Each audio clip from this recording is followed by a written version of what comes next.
तुगलक वंश। Welcome to SK education. नाम है सुमित के एसपी। दोस्तों अब तक हम समझ चुके हैं कि किस तरीके से जो दोस्तों खिलजी वंश था, जो गुलाम वंश था, किस तरीके से उसकी स्थापना हुई थी और दोस्तों कौन कौन उसमें शासक आया था। अब दोस्तों जो इसके बाद दोस्तों 1320 में आता है दोस्तों तुगलक वंश। दोस्तों दिल्ली में जो सर्वाधिक जो शासन किया है ना, जो दोस्तों सल्तनत थे उसमें सबसे ज़्यादा दोस्तों यही राजवंश किया था 1414 तक। और इसके बाद दोस्तों ये जो दोस्तों इस वंश का जो संस्थापक था वो था दोस्तों गयासुद्दीन तुगलक, जिसको दोस्तों गाजी मलिक भी कहा जाता है। फिर इसके बाद दोस्तों जो गयासुद्दीन तुगलक शाह था दोस्तों, जब 1320 में स्थापना कर देता है तो दोस्तों इसने भी दोस्तों जिस तरीके से दोस्तों जितना भी विकास की नीतियां हैं, कृषि विकास कराना और दोस्तों ये सब करवाना, ये कार्य करवाना, दिल्ली का जो पहला सुल्तान था दोस्तों जिसने नहर का निर्माण करवाया था वो तो दोस्तों गयासुद्दीन तुगलक। क्या दोस्तों, नहर का निर्माण करवाने वाला दोस्तों गयासुद्दीन तुगलक।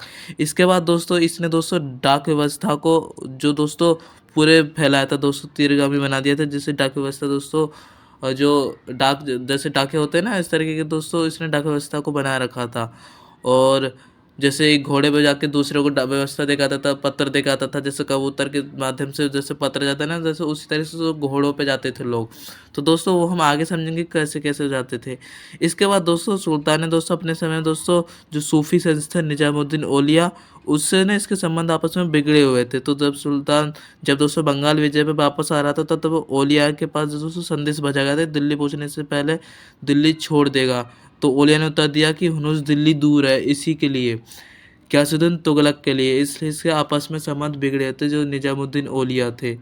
तो दोस्तों अब तक तो हमने यहाँ पे समझ लिया। फिर इसके बाद दोस्तों एक और शासक आया दोस्तों, मोहम्मद तुगलक, मोहम्मद बिन तुगलक। इसने भी दोस्तों, मोहम्मद बिन तुगलक दोस्तों ये भी दोस्तों एक विद्वान व्यक्ति था।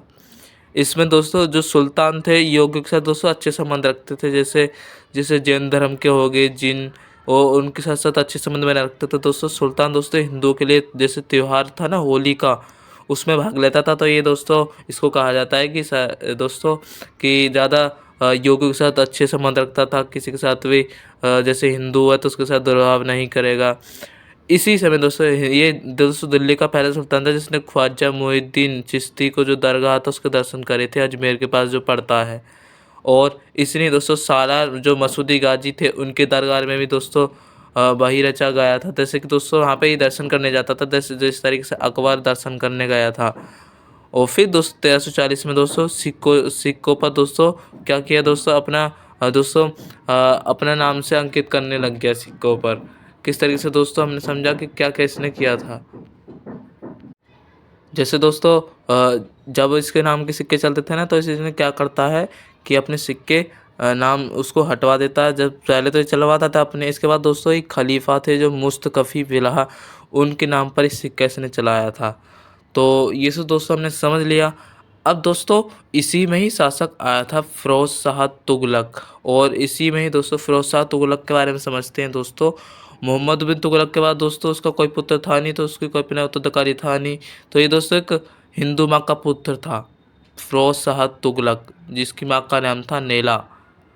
फिर दोस्तों इसने दोस्तों तेलंगाना का एक ब्राह्मण था जो कि दोस्तों उससे ना इसने इस्लाम धर्म स्वीकार कर लिया, और ये मलिक मकबूल दोस्तों अपना वजीर इसने नियुक्त कर लिया। और इसके बाद दोस्तों इसने खाने जहाँ की उपाधि भी धारण कर ली, और ये पूरा दोस्तों वहाँ का शासक बन गया। जो प्रशासनिक व्यवस्था थी, लोक कल्याण नीति थी, इसने इसने चलाई। और दोस्तों पूरे के पूरे तरीके से इसने फ़िरोज़ शाह तुगलक ने सल्तनत में पूरा का पूरा शासन कर लिया। कुछ इतिहासकारों का दोस्तों सल्तनत काल में दोस्तों जो इसमें कहा जाता है कि इतिहासकारों ने इसे सल्तनत काल कहा है, जो अकबर का था। जिस तरीके से फ़िरोज़ शाह तुगलक ने अपने शासन को अच्छे व्यवस्था में जैसे अकबर बनाए रखता था, तो इस तरीके से दोस्तों फ़िरोज़ शाह तुगलक ने अपने शासन के समय में अच्छा बनाया था अपना, किस तरीके से वो रह सके। तो ये सब दोस्तों वहाँ पे इस तरीके से दोस्तों यहाँ की शासन व्यवस्था थी। और इसी में दोस्तों आखिरी शासक वैसे तो फ़िरोज़ शाह दोस्तों जब उत्तराधिकारी, उसके बाद दो भी दोस्तों उसके दो पुत्र थे, फ़तेह खां और मोहम्मद शाह। और इसमें दोस्तों इनमें से दोस्तों फ़तेह खां की तो मृत्यु हो जाती है। फ़िरोज़ शाह तुगलक के दोस्तों जीवन काल उसमें क्या होता है दोस्तों, शासन करने लग जाते हैं। इसी में दोस्तों मोहम्मद शाह जो फिरोजी दासों ने दोस्तों उसको राजधानी में भगा दिया था, जो मोहम्मद शाह था। तो इस समय दोस्तों क्या होता है कि वैसे तो दोस्तों शासन करे थे, फ़तेह खां की मृत्यु हो जाती है। मैं समझा तो दोस्तों इस समय क्या हुआ था, ध्यान से समझना दोस्तों जो मैं बताऊँगा, जिससे आपको पूरा का पूरा दोस्तों याद हो जाएगा।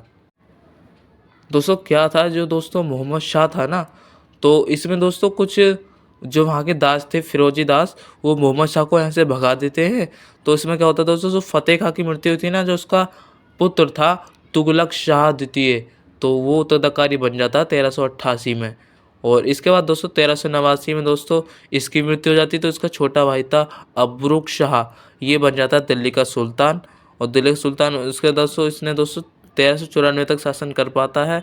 इसके शासन में दोस्तों क्या था कि जो तैमूर जो शासक थे यहाँ पे दिल्ली पर आक्रमण करने आ गए थे, तो यहाँ पर दोस्तों धन प्राप्त करने के लिए आए थे। तो दोस्तों यहाँ तक तो हो गया दोस्तों, इसके बाद दोस्तों धीरे धीरे इसका ख़त्म हो गया ये दोस्तों। फिर इसके बाद दोस्तों सैयद वंश आ गया था, जब दोस्तों तैमूर ने खिजरा खां को पंजाब के जो दोस्तों जो मुल्तान का इलाका था पूरा का पूरा जीत लिया था, वहाँ पे अपना शासन करने लग गया था जब सैयद वंश आया।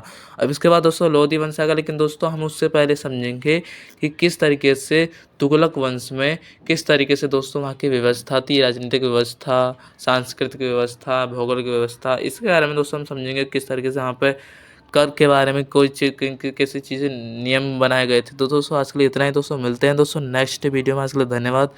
जय हिंद, जय भारत।